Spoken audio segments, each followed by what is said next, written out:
Opadi! Kunagi 20 aastat tagasi oli Mustamäel üks mees, kes käis ringi, peegel käes, vaatas sinna peeglisse, naeris, vaatas ümbrust läbi selle peegli ja rääkis iseendaga midagi, pobises. Et tol ajal kõik, kes teda teavad, seal aastaid ta seal Mustamäel liikus, pidasid teda täielikuks ikkagi hullumeelseks. Et no niimoodi peegliga, et mingi kurva saatusega. Aga kusagil 6 aastat tagasi äkki tuli mul peeglimees meelde ja mõtlesin, et opa, see mees ei olnudki hull. Ta oli puhas ettekuulutaja. Sellepärast, et see, mida ma praegu teen ja mida juba ammu tehakse, ehk et peegel käes räägitakse juttu ja naeratatakse ilusti. See on tänapäeval normaalsus. Aga 6 aastat tagasi oli minu jaoks väga veider. Veel 4 aastat tagasi oli veider, kuigi seda juba väga palju tehti. Ja tänast teen mina ka, olen peeglimees, ettekuulutaja, sõnumi täideviija.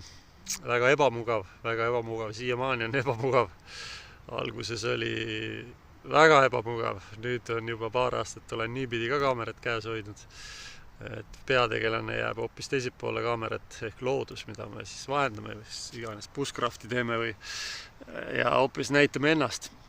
Et veider veits, aga võib-olla ikkagi annab mingisuguse vaatajale mingisuguse vahetuma toreda, ma poen kaamera käest ära, ebamugav, toreda sellise vahetu kontakti, et kes muga ikkagi räägib, paistab ka, et hea küll, oleme siis natuke peeglimehed. Aga mõte see, mis ma öelda tahan, et Preerevada teeb nüüd vaikselt ka YouTube'i, et seal saab vähe pikemaid lugusid äkki teha ja näidata nagu töid ja tegemisi, mis võiks huvi pakkuda. Et siis seal paneme seda peeglimehe värki ka nagu praegugi. Ja vaadake siis Preerevada YouTube'i, kommenteerige, kritiseerige, kiitke kindlasti ja õiendage kui vaja ja andke nõu, et mis sisu te tahate ja vaielge. Teeme siis Preerekojale siukse ägeda YouTube'i, mida teiega koos siis äge on nagu kasutada päevast päeva. Nii et saame üle, oleme veits peeglimehed ka, aga püüame ikka kaamerat hoida äkki rohkem teistpidi, et peategelane loodus ja looduses tegutsemine jääks esiplaani ja tegeleja ise siis ka vahest vilksatab. Kuulge, nii et tore, jälgige siis palun Preerekoja Facebooki või YouTube'i ja jagage teistele ka, et mis sisu soovite ja teeme lugusid. Opadi! Tulge siis kohale ka muidugi, aga vaadake videosi ka. Et ei ole hea. Oota, ma teen uue. Nii, tulge siis kohale ka ja vaadake videosi ka ja kurat ei ole. Proovime siis kohe moodsat bushcrafti ka teha. Siin on need püstkoja kinninööpimispulgad ja need on pihlakast, ma ei tea, ma ei ole veel proovinud.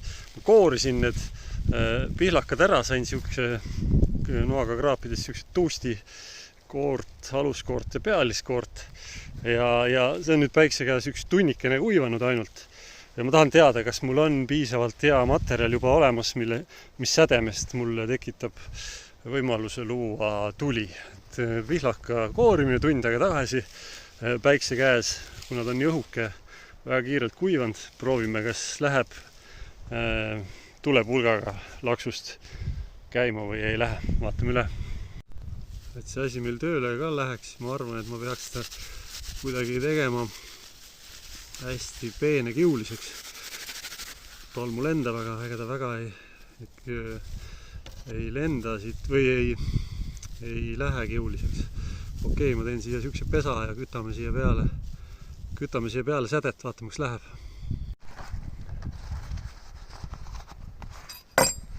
Moodne peab bushcraft asjadel olema, nahkkotid, värgid, muidu on jama. Sa ikka võtad selle valest pakendist välja, siis ei ole hea.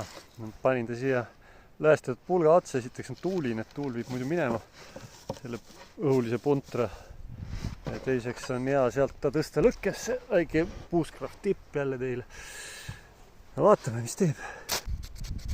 Kraavime siia seda Bushcraft mudru.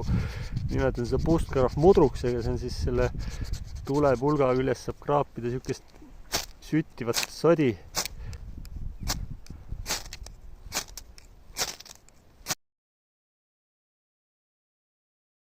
Õige Bushcraft on flint ja stiil, et aga jah.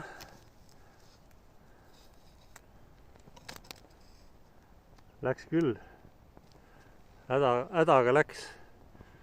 Ei ole nii lihtne, see kiud on liiga suur, et ettevalmistus on väga oluline asi kõikide selliste projektide puhul.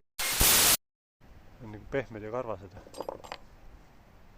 Või mis see oli see poliitikasaade. Et YouTube'i teeme.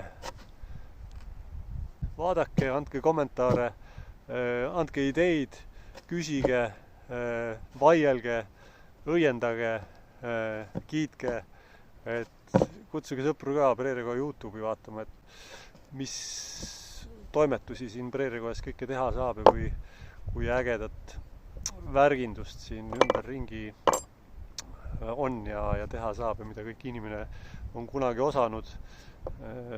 Ja mina siis püüan siin nagu natukene ka kätte saada endale. Palju on juba saadud, aga palju on saada, et ma oskan kivist teha mannaputru.